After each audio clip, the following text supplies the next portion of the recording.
1. Use your pause button. Stop, drop whatever you're thinking about, and take several deep breaths to calm your body and stop the rush of stress hormones. This keeps you from getting hijacked and gives you a choice about how to respond to feeling worried. Feelings are just part of being human, like arms and legs.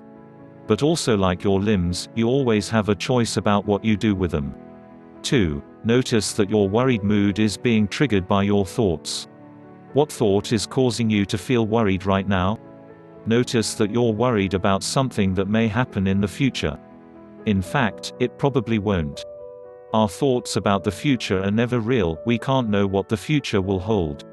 Regardless, worrying now won't help you cope now or in the future, no matter what happens.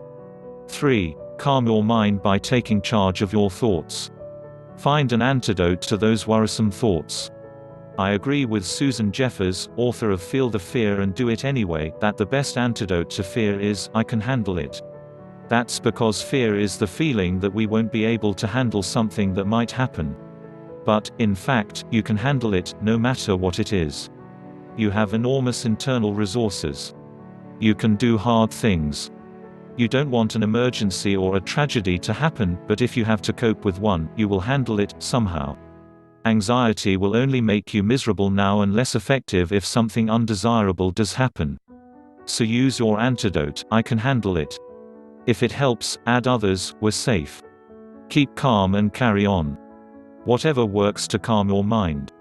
4. Empower yourself and your family. Take responsible health measures. Then relax. Cultivate positivity and enjoy your family. Deny fear from entering your mind. And relax your mind, don't be afraid. Say no to fear.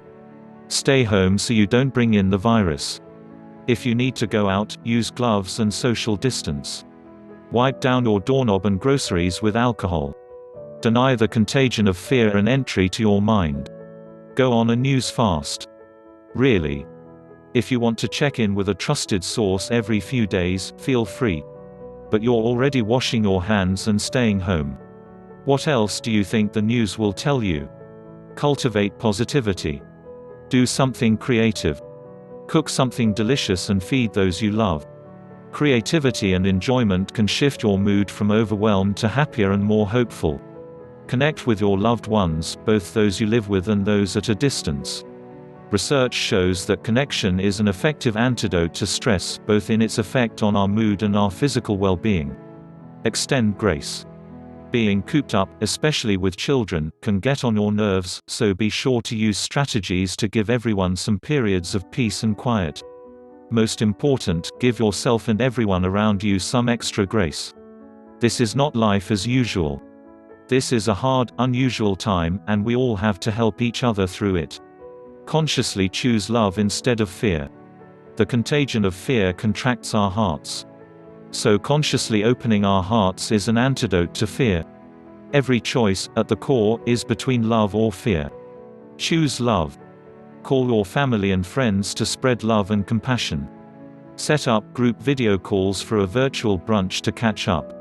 If you go to the store, ask neighbors who are self-quarantining if you can pick something up for them. Talk as a family about how you can make a contribution to keeping everyone healthy by supporting them and people who are vulnerable. When you notice that you're feeling afraid, develop a positive habit to empower yourself. For instance, send loving thoughts to someone in the world who needs compassion at this moment. Will they feel it? Maybe. It can't hurt to try. And you will definitely feel it. Studies on loving kindness meditation show that when we feel love, we feel happier and less anxious. Our bodies relax, allowing the parasympathetic nervous system to take over, and optimizing our immune response. Practicing love keeps us healthier. And what better time to practice than in a pandemic? We may not have wanted to live in such interesting times. But as a wise philosopher once said, that is not for us to decide. All we have to decide is what to do with the time that is given to us.